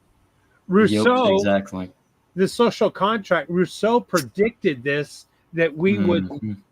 would end up, because he didn't like a representative government. He thought it would turn into cronyism and That's become kinda- corrupt. So Yeah, he There's was other ways right. to fix it, though. Wasn't wrong. Yeah, We that's just why. I have mean, to I'm actually, Do autocracy instead. and I will say this: I'm still on the fence, right? But I would like to see experiments with, and maybe this is maybe even a den.social related answer, but I would like to see experiments with a monarchy or some type of an emperor that can be removed, right? So essentially, you here's have full control until everybody says, you know what, Here's your idea. you're out of the beer, get out. Here's, of here. Rob? what if every person is potentially, for holding the token, the one-time absolute ruler decision maker on one decision, and then it Yeah, cycles to the next possible. person. I And have literally a use the, that one, the yeah. holders of Alair's pool to decide one emperor for the That's- day. That I don't sounds love oddly that. like democracy. Yeah, I don't. It is, but there's no campaigning. That's the best part. Yeah. Yeah, but you're also going to get somebody No who campaigns, really is bad. no opportunity often, for corruption. right? Or who doesn't care often. Autocracy, or it's awesome. who Well, doesn't know yeah. often. All right, So- Well, time out. I guess the benefit to that is if somebody were to come in and make all these tyrannical, stupid laws and gestures, someone else could move in and basically just nullify the fuck out of those. Yeah. That And by the way, idiocy. I think the reason I wouldn't want Everything like that a can be single done decision can be done, and vice versa. there is no there's no recourse. I mean, basically, it's like, why wouldn't I make the craziest decision possible? Maybe you don't Who write the cares? decrees though. Maybe the decrees are written by a autocratically appointed Congress. But Greg, you're There's the control of that. It's the wisdom of the crowd. But time out. There's been someone here on the panel who's been very quiet, and that's Andrew. And I know those wheels have been turning. And so I would like to pass my mic to Andrew because he's got the solutions to the form of government that would get rid of this corruption and nepotism. Well, I was just saying, Before you go on, Andrew, are you Googling? Are you Googling, Jamie? Go on. No, I'm not. No, I'm just thinking. We was asking earlier about different things, and the French Revolution, and American Revolution run parallel to one another, and they've just been continually evolving. Yep. It's Go how on. far back before that does that go? Go on. Keep No, explaining. I'm just saying, like, it's that's everyone keeps complaining about pollution and stuff like that, but they're just in parallel, different strengths for different parties. Look at everything is illegal in the United States, and the West is totally legal in communist China, as long as you don't get in the way, and everything that's illegal in China is totally legal over here. Yeah. Right. So. And this is why we need the SEC. Oh, sorry, Jack just came back. In Russia, it's This just is why we whoever need you the bribe. SEC. Uh-oh, we lost Greg. Uh-oh. Oh, He was offended, I think. he was voted out. He was voted out. Yes. Oh, hey, by the way, By I'm going to Apple. give a really quick teaser to this at 12:30. So I think it's 12:30 Central, 1:30 Eastern, U.S. time. I'm going to be on an X space where we are going to go over Dracaria's DAO and the team. So this will be some of that discussion because there's at least one thing that is not documented yet that Cool. I'm going to propose because it would be such a crazy way to run that platform's governance. And it's somewhat related to some of the stuff that we just talked about, where Neat. there will be some randomness involved. There will be some amount of selection, but it's very lore focused, right? Because it's like a RPG, Right, you gotta get dragons and people's stuff head in like the that. game. So there's a lot of lore involved. So it probably will be something like a monarchy, right? Or at least it'll probably be king and queen. Who knows? But It's, until there's a revolution, it's the lottery of. Is it the lottery of birth? Did I guess it? Like, is it gonna be just like somebody comes into the world and Nope. you were king? Holy shit! that could be pretty good. That's not bad. No, I mean it was at least the first proposal, which first proposal is not final, but it's going to be pretty interesting if we get any amount of this stuff in there, because it'll basically inherit a lot of the tech that's in DenDAO, but plugging it into how Dracaria is kind of tuned. Anyway, Awesome. that was the teaser. All right, we're at an hour 30. We're past all the questions. Are we through every current event? Is there anything we're missing? Gotta That talk was that video we were going to watch briefly. earlier. Yeah, the video. I'd like Okay, to. I'll play I'd that. like to add to Polar Knight's comment right there from Twitch. Perfect comment. This one. Perfect. Yeah, It's the that perfect one. ever of It beard is. growth. It Yeah, is nice. from light to very Yes. very heavy. Oh, does it matter if I share? Let's see here. If I share this, maybe this is it. Maybe this is what they're talking about. Are we in the proper order? Do we need to move the order around here? Someone set let's see this here. up. What is this? Rescue the is- Republic.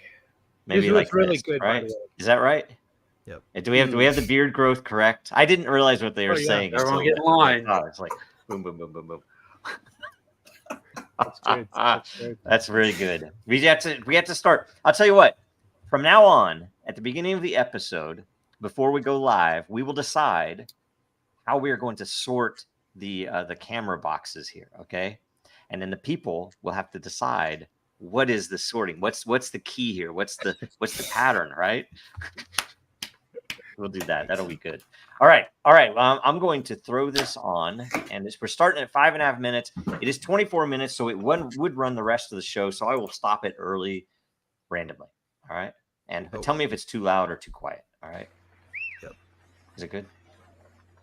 America ignores laws. It's what we do. With this in mind, our government has moved past censorship to the larger project of changing the American personality. They want a more obedient, more timorous, more fearful citizen. And their tool is the internet, which is a vast machine for doling out rewards and punishments through likes and views or shaming and de-amplification. The mechanics are complicated, but the core concept is pretty simple. You're up-ranked for accepting authority. You're down-ranked for questioning it. Questions are actually considered a form of disinformation in some ways. So let me pause to say something about America's current intellectual class from which the anti-disinformation complex works. By the way, there are no working class censors. The dirty secret of content moderation all over the world is that it's a tiny sliver of educated rich correcting everybody else. It's telling people what fork to use, but you can get a degree in it, basically. The problem is America has the most useless aristocrats in history. True. No honor. Even the French dandies who were marched to the razor by the Jacobins were towering specimens of humanity compared to the Michael Haydens, John Brennans, James Clappers, Mike McFalls, and Rick Stengels, who make up America's self-appointed speech police. In pre-revolutionary France, even the most drunken, depraved, debauched libertine had to be prepared to back up an insolent act with a sword fight to the death. Our aristocrats pee themselves at a mean tweet. That's good. I love it. These people have no honor, no belief, no poetry, no art, no humor, no patriotism, which is unique to them, no loyalty, no dreams, and no accomplishments. Wow. They are simultaneously illiterate and pretentious, which is very hard to pull off. Good one. And they have one idea, and it's not even an idea, but a sensation: fear. Rightly so, because they snitch each other out at the drop of a hat. They're afraid of each other. But they're also terrified of everyone outside their social set, and they live in near constant dread of being caught with even one original opinion. Now, freedom of speech is a beautiful phrase. It's strong, it's optimistic, it has a ring to it, right? But it's being replaced in the discourse by misinformation and disinformation. And these words aren't beautiful at all, but they're full of a small, petty-fogging bureaucratic anxiety of a familiar American villain, the busybody, the prohibitionist, the nosy Parker, the snoop. H.L. Mencken defined Puritanism as the haunting fear that somebody somewhere is happy. That streak of our early European settlers survives in us and surfaces periodically through moral panics. 400 years ago, it was witches, then it was Catholic immigrants, then it was the devil's music, then it was comic books, then it was booze, then it was communists, and now it's information.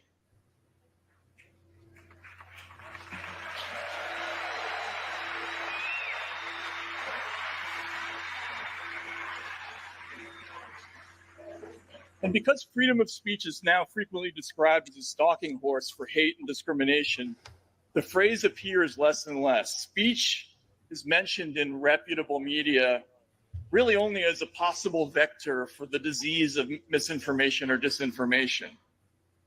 And for most people, the only thing that will remain of this issue soon is a little flutter of nerves reminding them not to think about it. That's why it's important to understand the end game of the censors is not controlling speech. They're already doing that. They're already removing speech. The end game is getting us to forget that we ever had anything to say.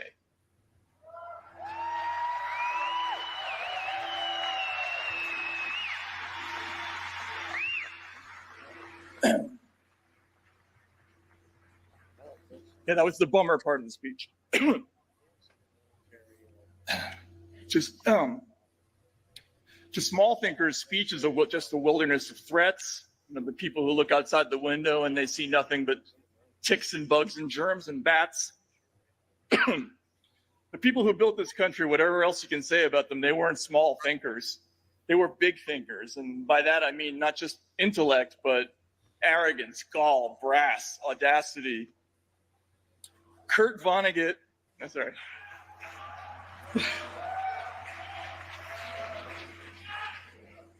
Kurt Vonnegut called the founding fathers sea pirates, and he wasn't far off. These guys stole a continent from the King of England and got away with it.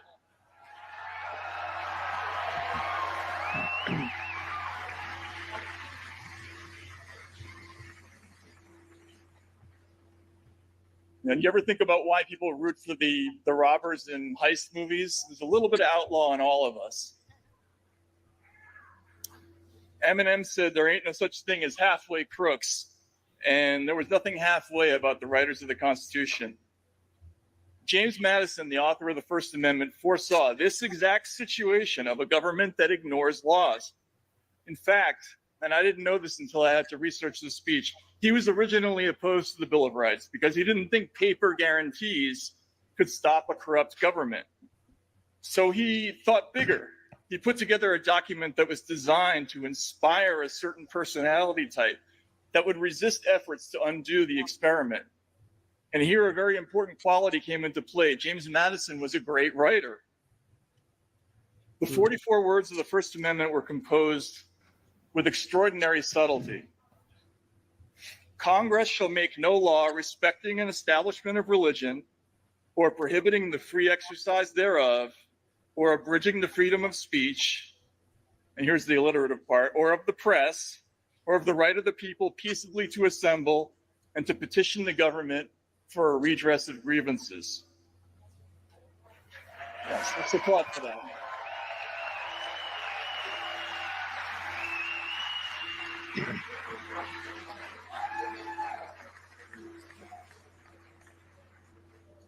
Now, what was he saying? The First Amendment didn't confer rights to the people. It didn't entrust government with guaranteeing them.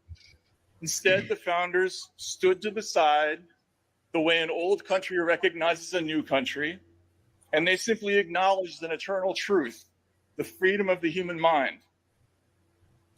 And this is what censors never understand. Speech is free. Trying to stop it is like trying to catch butterflies with a hammer or stop a flood with a teaspoon. Choose your metaphor, but it's a fool's errand. You can apply as many rules as you want. You can threaten punishment. You can lock people up. The human mind always sets its own course,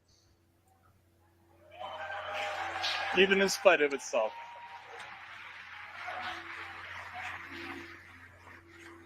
Well, the poet William Ernest Henley explained about a century after the Constitution was written. He said, remember, it matters not how straight the gate, how charged with punishment the scroll. I am the master of my fate.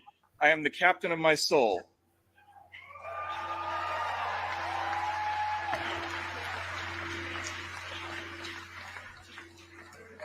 And unlike the busybodies of the internet age, to whom words are just another overproduced, overplentiful, unnecessary, and vaguely hazardous commodity, like greenhouse gases or plastic soda bottles, people like Madison understood the value of language. In 1787, you might have to walk a mile or 5 just to see a printed word. And it was probably the Bible. Now, I'm not religious, but I've read the Bible, and of course, so did they. They knew the Gospel of John.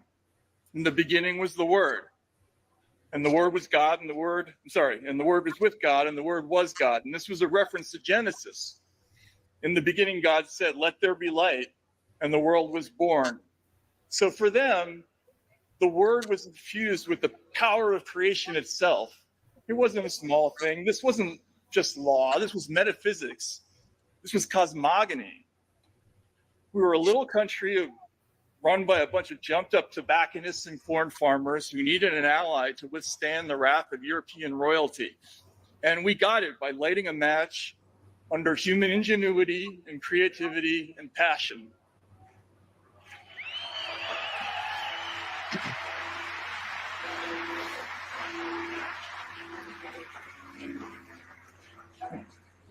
Now, what was the American personality? Madison said he hoped to strengthen the will of the community, but other revolutionaries weren't quite so polite.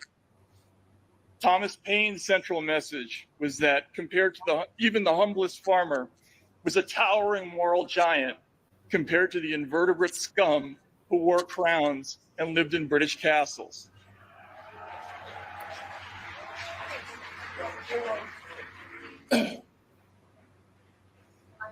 Common sense told us to stand up straight, never bow, especially not to a politician, because as Paine explained, and I want you all to think of John Kerry and Michael Hayden and Dick Cheney here, men who look upon themselves as born to reign and others to obey are frequently the most ignorant and unfit of any throughout the dominions. That's true. Very true. Yeah. Oscar Wilde noted ours is the only country in the world where being a kook is respectable.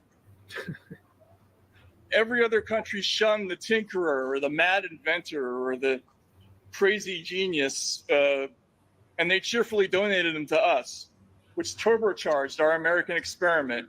We welcome crazy people. And the world has light bulbs, the telephone, movies, airplanes, submarines, the internet, false teeth, the Colt 45, rock and roll, and monster dunks as a result.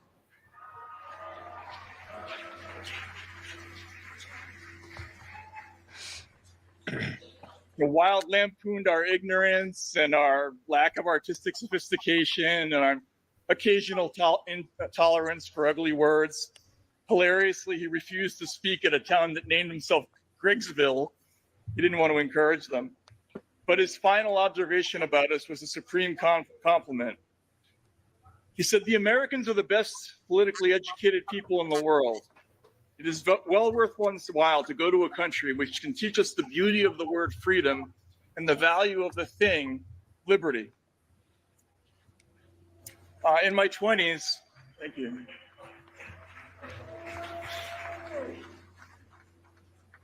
As a young man, I traveled to the former Soviet Union, spent a decade away from America, and I noticed that people from other cultures often had hang-ups about authority.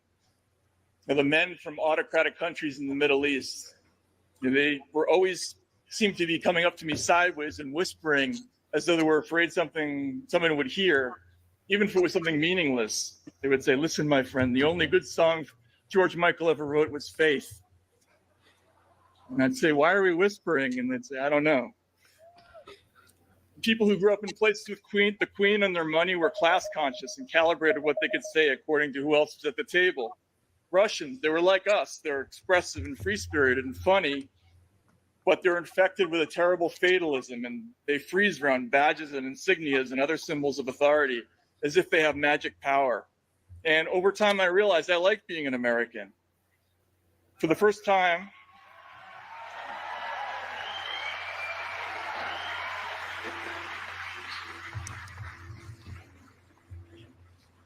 it's really something to see the American experience through the eyes of foreigners.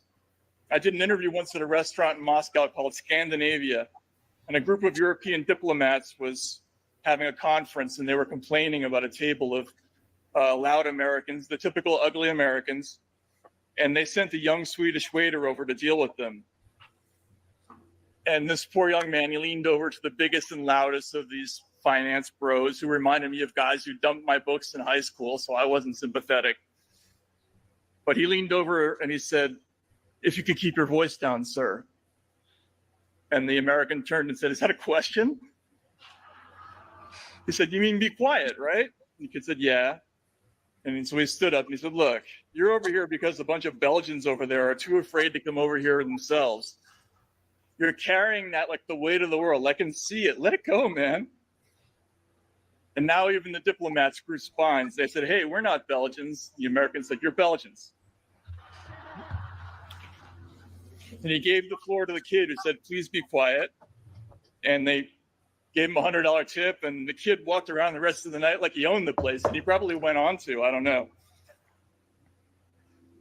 But I realized at that moment, there's a little bit of asshole in every American. And that's a good thing.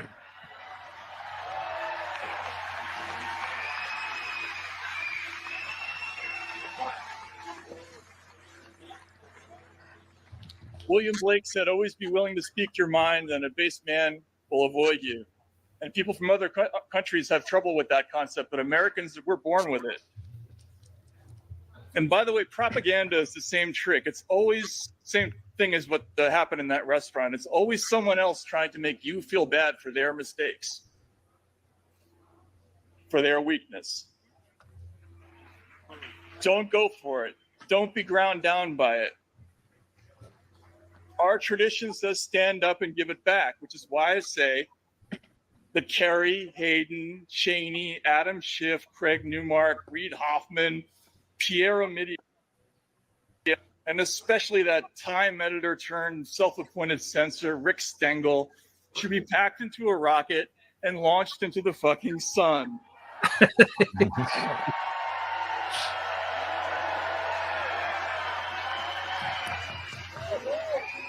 All right, we got 4 minutes left on this. 3 minutes left, something like that. Then we have to give quick And let's outgoing. be clear about our language. Madison famously eschewed the word toleration or tolerance when it came to religion. I yield my time. He insisted on the word freedom or liberty instead, or free exercise. And this became the basis for the Virginia Declaration of Rights, which became the basis for the Bill of Rights. And that's why we don't have toleration of religion. We have freedom of religion. And why we don't have toleration of speech, we have freedom of speech. Bingo.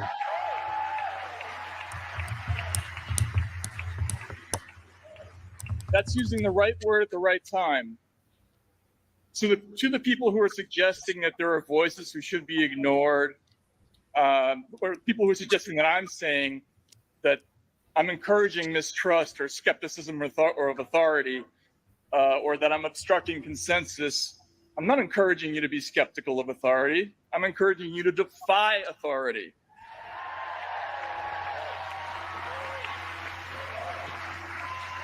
That is the right word for this time.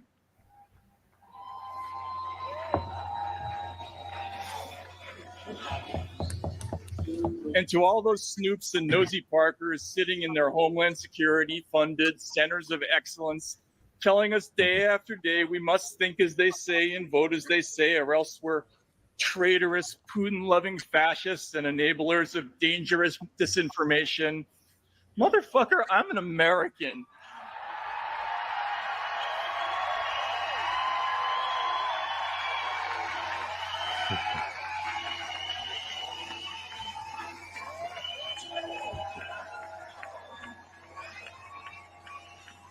That shit doesn't work on us.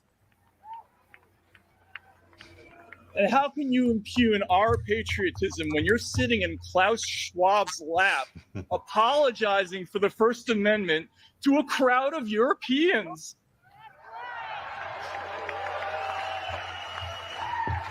Look in the mirror. We're not the problem. You're the problem. You suck. Thank you. All right, very good. Okay, so let's go down. William, what's going on this week? Okay, go watch Litecoin Lisa's show. We talked about parallel societies and how it changed the government. Really, really good insight on our history. Can present a solution to the exact solution that Matt Taibbi said. Also, I'm looking forward to a DIN-DAO meeting. I think it's going to be a good one. If you want to create layers in DIN.social, do it now. I got a list of really good ones. I'm going to go for it this time. Like a research paper layer, precious metals, how to make a DAO layer, these kinds of things. So I got some ideas there. Who controls the world? Right on. Andrew. William. He controls the world. Andrew, what's up? Just been working on some video editing, and I did create a Dendos account and introduce myself. I'm trying not to flood it or anything with quotes. I'm just trying to slowly integrate into it. So I'll do a couple quotes. So just keep making small progress. Awesome. Greg, if you're at all interested in the change my view layer, I bit off more than I can chew with that one, but somebody wants to run it. That is excellent. Let's see here. Zach.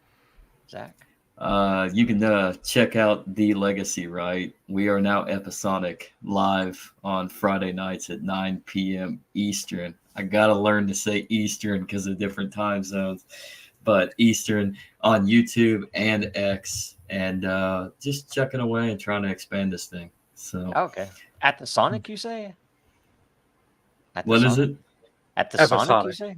Episonic. I'm sorry. It was like you go to the Sonic drive-through, and I'm sorry. I was like, must be my my southeastern Indiana twang. All right, here are the introductions of. I'm gonna have to split up. How much? I don't know how much energy I have. I'll split it up between the two of you. For me, in 30 minutes, 33 minutes, give or take. Spaces on X, go to Dracaria World. It'll be about the DAO and the team this week. And there's a gateway key giveaway, so you can get a gateway key, which is the only way you can spawn a dragon egg in the Genesis season. So anyway, have at it. Thanks a bunch. This was a good show. It was fun. We got through everything pretty quick today. It was pretty efficient, right? Okay. So one thought. Yeah. Roman Storm. Open source developer built Tornado Cash, which is now being treated like an entity on a list it doesn't belong on, and he is facing indictment for charges related to that treaty and others. Ridiculous. Is it EU or is it US doing that? The people are going to say a lot of stuff about it, but the way to boil this down in your minds is this is the case for vicarious criminal liability for software developers. Mm-hmm. This is what this will create. Mm-hmm. If you wrote something that somebody uses to do something that they don't like with, you're the criminal. Yep. All right. Jack returned for a second. That's a good thing. Centralization's great. So we want justice.org should be someplace nobody goes by your estimation then, because that's where you can go to donate to their legal defense. Right on. All right. We'll see you guys. Hopefully Zach will be back next week. And we'll anyway, we'll have a good show again. Next week, by the way, let's see here. Next week is layer 1s versus layer 0s, right? It's the second week of October. Make sure you share this episode. The more you share, the more everyone will get that participated. So you make sure you like and subscribe and all those things. And we'll see you next week, right? Talk soon. Thanks a bunch. Thanks for watching.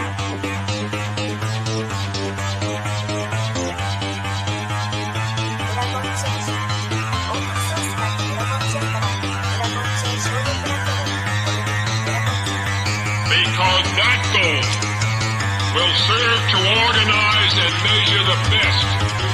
Adaptable, raw capital, label radical yet rational. A tactical approach is palpable if this animal is fallible, but that conclusion is laughable. So with for all detachable from the mandible, you see it now.